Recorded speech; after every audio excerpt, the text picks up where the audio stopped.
Production support for In Focus is provided by Smithville, a locally owned business serving central and southern Indiana since 1922, with residential and business internet, voice, and security services.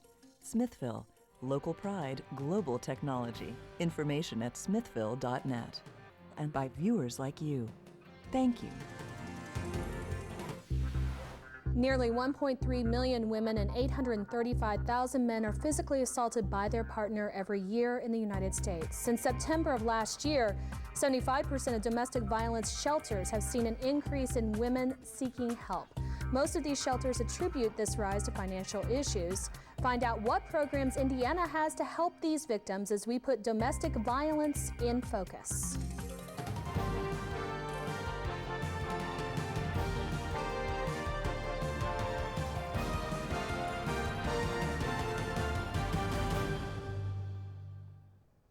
Hi, I'm Ann Shea, and welcome to this month's In Focus. As we discuss the very serious issue of domestic violence tonight, we want your questions by phone at 1-800-987-9848 or email at infocus@indiana.edu, and we'll get them on the air. October is Domestic Violence Awareness Month, and unfortunately the nation is still seeing a steady number of domestic violence cases. In Indiana alone, 844 victims of domestic abuse are served at shelters on an average day. The U.S. Department of Justice reports a woman is raped every 2 minutes in this country. Though FBI numbers show violent crime fell 3.5% in 2008, Middleway House Executive Director Toby Strout says domestic violence is still a topic which should stay at the forefront of people's minds. I think that it's important because it's a major social problem. And I think that having recognized it now for close to 20 years at the very least, I think that it's made a big difference in the national consciousness, and from the national consciousness it's been translated into meaningful legislation, into funding streams for programs that address the problem, and we know from recent statistics that the problem has declined. So it's not something I'd want to stop doing while it's still of sufficient size and impact. Next year we're going to do a complete review of the criminal code. We haven't had a complete criminal code revision since 1977, so it's overdue, I'll say, but we're going to look at the entire structure of the criminal code, and it'll have to be voted on obviously by the legislature, but those are the types of things that, you know, in 77 domestic abuse and violence at home may not have been as well understood and appreciated as to the type of crime it was. So all of these things are going to be looked at very carefully, and I think it's a good opportunity for people to talk to your legislator about the issues involving crime in your community, because we are going to be taking a hard look at the whole system, not just each individual statute. 1326 physical, 1016, 200 South Lincoln Street.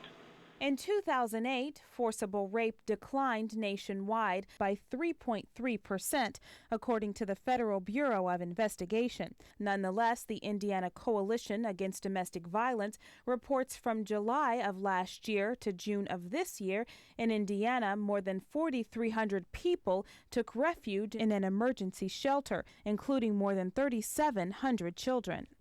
One of the interesting things that even though the crime victim reports indicate a decline, the numbers of people coming to us for service have either held steady over the same period or increased. And so you say, well, you know, what's going on? And I like to say that actually both figures are good news. Good that the crime is declining, good that more people finding themselves in that situation are reporting and coming in for service, or at least reporting to service programs. So I think that the decline is real. I think that it's a reflection of the work that we've done and the heightened national consciousness. And I also think that it's indication that we're doing a good job in reaching out to people so they know there's someplace to go. Tonight, we discuss resources for abuse victims and shed light on the cycle of abuse as we put domestic violence in focus. And as always, my co-host is WFIU News Director Stan Jastrzebski. Stan, who do you have in the radio studio? And this evening we'll have a two-part conversation with Monroe County Prosecutor Chris Gall about how domestic violence and the criminal justice system interact. That comes up in just a few minutes, but right now, back to you. All right, thanks, Stan. From 2006 to 2007, the number of victims served in one day in Indiana rose from about 750 to almost 850. Programs like Middle Way House in Bloomington and the Indiana Coalition Against Domestic Violence are having to cope with more victims and less funds and resources. Joining me now to discuss this topic is retired Judge Viola Taliaferro, Linda Alvey, Program Services Director for the Indiana Coalition on Domestic Violence, and Executive Director of Middle Way House, Toby Strout, which we just saw in that story. Toby, I would like to start with you, if we may, and talk about that last statement that you made in that story, because I think it's a bit confusing. Domestic violence is going down according to the FBI, but yet we're seeing more people coming to shelters. What does that mean? Well, if the FBI numbers are correct, what it means is that we are seeing a change, perhaps in the culture. We are seeing a change in people's willingness to come forward and speak. That's probably based on better law enforcement, better prosecution, better decisions in our courtrooms, and greater outreach on the part of our programs. So, you know, if those numbers are correct, it means that yes, one thing can be declining while the other thing is rising, not because the incidence is higher, but because people are talking about it more. I think we saw that this is just a correlation, but you know, with breast cancer, you know, the number of cases did not necessarily rise, but the number of people reporting it did rise. So maybe there is a continuation with that. Linda, we were talking before the show a little bit. What do you think about that? Well, I do think Toby's correct. I think that our efforts have been very strong, and I think the word is out and we're getting our message. We're getting much more public awareness on the issue of domestic violence. I'm very concerned that there are obstacles, though, that keep women from reporting. So I am hopeful, as is Toby, that perhaps we have been able to impact a greater population, but I also think there still continues to be many, many obstacles for a woman and a man to get services. Viola, I'd like to get your take on this as well. As a judge yourself for so many years, do you think that the number of domestic violence cases nationwide is actually going down? I hope it is. I have no way of knowing whether it's going down or not, but clearly the fact that so much emphasis has been placed on domestic violence and so many resources are available has made it possible for women who are being abused and to go to a shelter, not just for themselves, but children.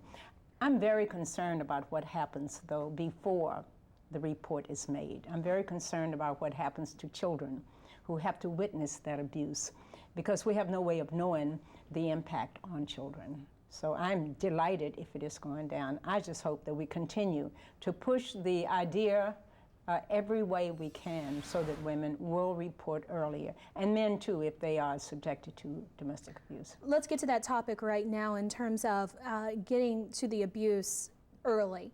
What kind of advice, in all the experience that you have had, do we as a community, as a society, need to have in terms of spotting that abuse early on so that the children are not exposed to it? Well, if there are counselors, for example, dealing with a family, they may well be able to tell about the reaction between a husband and wife, for example. If you see someone who's very domineering and the wife seems to be totally afraid of this individual. But the other thing, I think many times school teachers can determine that something is wrong in a family, and they may be one of the best sources.